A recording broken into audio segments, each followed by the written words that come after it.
Bismillah, alhamdulillah, wa salatu wa salam ala rasulillah wa ala alihi wa sahbihi wa man. Donc nous sommes dans un lieu historique ici qui s'appelle donc Al-Hudaybiyah. Al-Hudaybiyah, c'est là où le prophète sallam a fait un pacte avec les Mécois, donc, et on l'a appelé Al-Hudaybiyah, le pacte de l'Hudaybiyah. Alors l'histoire, brièvement donc de ce pacte, l'histoire de l'Hudaybiyah, c'est que les musulmans donc, sont venus pour faire une Umrah, donc sont partis à la Mecque pour faire une Umrah. Donc c'était pendant le mois de Dhul Qa'da de l'an 6 de l'Hégire. Comme tous les Arabes en Arabie, donc tous les Arabes venaient faire des Umrah ou le pèlerinage à la Mecque.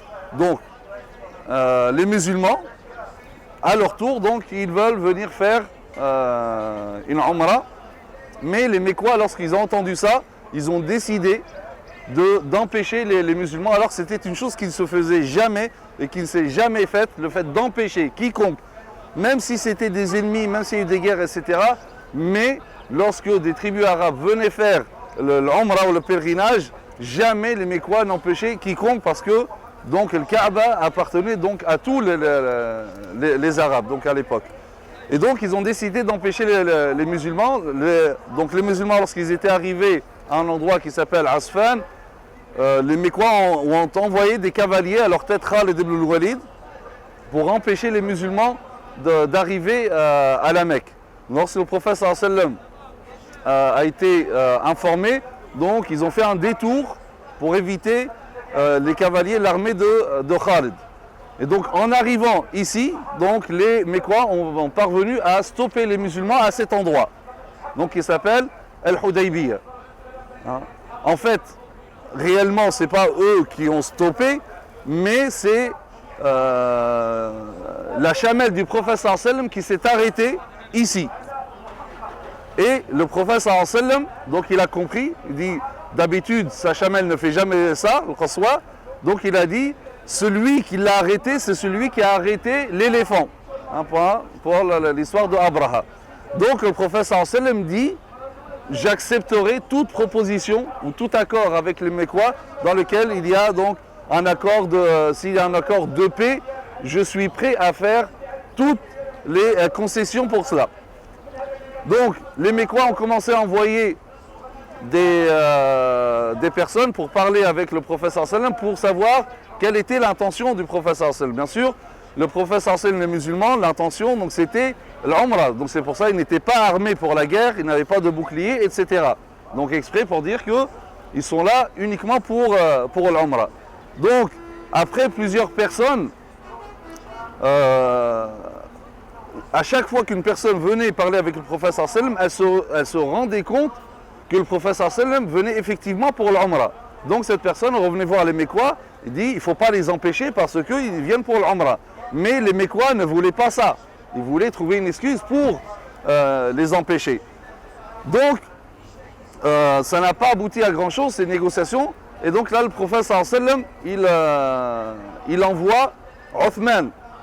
Au départ, il voulait envoyer Omar ibn Khattab pour parler aux Mécois, pour les rassurer. Mais Omar radhiyallahu anhu, donc il dit qu'il n'est pas la personne la plus appropriée, étant donné l'histoire de Omar avec les Mécois, et là-bas il n'avait pas de famille puissante pour le protéger. Donc le prophète sallam choisit Othman radhiyallahu anhu. Donc effectivement il l'envoie, Othman radhiyallahu anhu donc parle aux Mécois pour leur dire qu'il ne venait pas pour la guerre mais pour une Umrah. Et en même temps Othman, après qu'il ait parlé avec les Mécois, il est parti visiter les musulmans qui sont encore là-bas, qui n'ont pas pu quitter la Mecque. Là les Mécois, ils ont jugé que Othman avait dépassé sa mission, donc ils l'ont gardé prisonnier chez eux. Étant donné que Othman n'était pas rentré, le prophète sallam, les musulmans croyaient que Othman a été tué. Donc le prophète sallam fait un pacte ou demande aux compagnons de faire un pacte avec le prophète sallam et de prêter allégeance pour se battre pour Othman jusqu'à la mort. Parce que se battre, c'est-à-dire se battre jusqu'à la mort parce qu'il n'était pas équipé pour la guerre. Et donc, les compagnons ont prêté allégeance au prophète sallam. Donc c'est ce qu'on appelle donc le pacte d'allégeance de Al-Hudaybiyah. Et Allah Azza wa Jalla en parle dans le Coran. لَقَدْ رَضِيَ اللَّهُ عَنِ الْمُؤْمِنِينَ إِذْ يُبَايِعُونَكَ تَحْتَ شَجَرَةٍ. Allah Azza wa Jalla a agréé les croyants qui t'ont prêté allégeance sous l'arbre. Donc on dit que cet arbre-là, bien sûr, a été enlevé depuis, et c'était à cet endroit-là que ça s'est passé. Donc tous les compagnons, ils étaient environ 1400, et donc ils ont prêté allégeance au prophète sallallahu alayhi wa sallam. Mais peu après, Quraysh envoie donc le spécialiste des négociations, qui est Suhayl ibn Amr. Et Suhayl ibn Amr commence donc à négocier avec le prophète sallallahu alayhi wa sallam, donc pour éviter justement un affrontement. Et dans ce pacte, les compagnons vont être étonnés de l'attitude du prophète sallallahu alayhi wa sallam par rapport à deux points.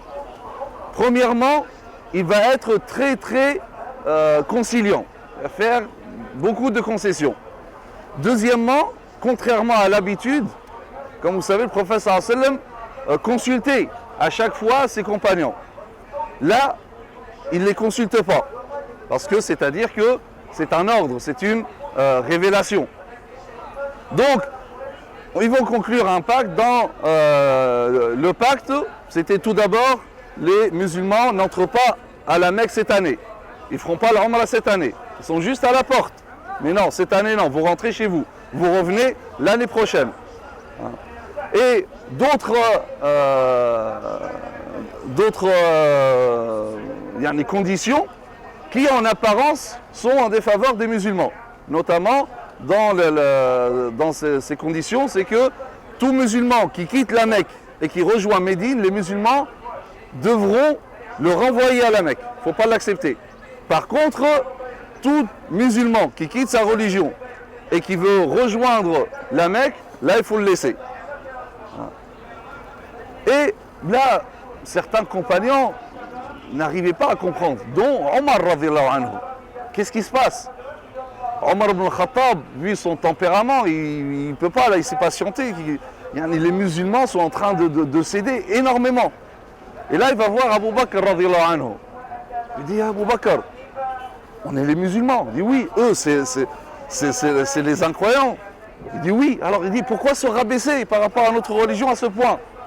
Abu Bakr radhiyallahu anhu, lui, donc serein, il dit, Ya Omar, tiens-toi à son ordre, car j'atteste qu'il est le messager de Dieu. Omar dit, mais moi aussi j'atteste qu'il est le messager de Dieu. Et donc, il va voir le prophète sallallahu alayhi wa sallam lui-même. Il dit, oh, Ya Rasulallah, on est bien les musulmans, oui. C'est bien les kuffars, oui. Alors pourquoi se rabaisser à ce point-là? Pourquoi céder à ce point-là? Et le prophète sallallahu alayhi wa sallam, là, il lui dit, je ne vais pas m'écarter de son ordre. Attention, Omar, c'est une révélation. Et donc là, il commence à écrire le pacte, et le prophète sallallahu alayhi wa sallam appelle Ali radhiyallahu anhu pour écrire le pacte. Ali ibn Abi Talib commence à écrire Bismillahir Rahmanir Rahim. Soit il lui dit non, je ne connais pas cette expression. Efface, écrit Bismikallahum, comme les Arabes disaient à l'époque. Et donc il écrit, voilà l'accord conclu entre Rasulullah sallallahu alayhi wa sallam. Suhayl dit non, si je te reconnaissais messager de Dieu, je ne t'aurais pas combattu. Enlève, tu dis Muhammad ibn Abdullah. Le prophète sallallahu alayhi wa sallam dit à Ali, efface. Ali, effacer Rasulullah, dit non, je ne peux pas. Il dit efface, je ne peux pas. Le prophète sallallahu alayhi wa sallam dit montre-moi c'est où, il ne sait pas lire. Là, le prophète sallallahu alayhi wa sallam efface. Il dit écris mon prénom et le prénom de mon père. Et donc toutes les conditions qui viennent après.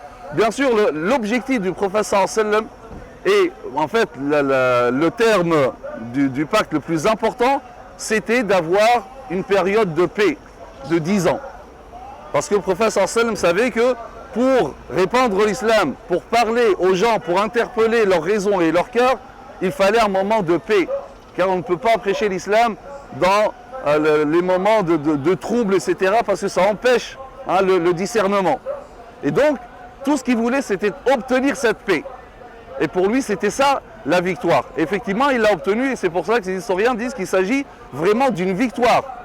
Et la preuve, comme dit l'imam Zuhri, c'est que, parce que ce pacte-là, les Mécois ne l'ont pas respecté. 2 ans après, ils ne respectent pas le pacte, et c'est ce qui fait en sorte que les musulmans donc, vont conquérir la Mecque en l'an 2. Et donc l'imam Zuhr il dit effectivement c'est une victoire car le prophète sallam il est venu avec 1400 musulmans. 2 ans après, à la prise de la Mecque, ils étaient 10 000. Donc voilà ce que voulait le prophète sallallahu alayhi wa sallam. À la fin, donc étant donné, donc ça c'est le contrat, donc ils ne peuvent pas y aller, donc il faut revenir. Or, nous savons, on a fait l'Umrah, donc les musulmans étaient en état de la sacralisation, donc l'ihram. Donc maintenant il faut sortir de l'ihram. Comment sortir de l'ihram? Étant donné qu'ils ont été empêchés, donc c'est immoler une bête, et ensuite se couper ou raser les cheveux. Donc le prophète sallam donne l'ordre. Donc immolez, puis coupez-vous les cheveux ou rasez-vous les cheveux. Et là, surprise, les compagnons ne réagissent pas. Pour la première fois, les compagnons n'exécutent pas directement ce qu'a dit le prophète sallam. Non pas parce qu'ils ne voulaient pas, ou ils voulaient désobéir, ou ils ne voulaient pas obéir au prophète sallam, mais parce qu'ils étaient déçus. Parmi eux, ça fait des années qu'ils ont été chassés de la Mecque. Donc ils voulaient revenir, voulaient revoir le Kaaba, etc. Ils avaient tellement hâte. Et là, ils ont fait tout ce voyage, plus de 400 km, et ils arrivent à la porte et on ne peut pas rentrer. Donc ils étaient déçus. Le prophète sallam ne sait pas quoi faire. Il y avait avec lui son épouse Salama. Il rentre dans la tente où il y a Salama, et le prophète sallam va consulter son épouse pour une affaire qui concerne tout le groupe de la communauté. Et donc il dit ça à Salama. Salama, donc elle le rassure, dit non, ne t'inquiète pas, ils sont déçus. Il lui dit, toi sors, ne parle à personne et fais-le.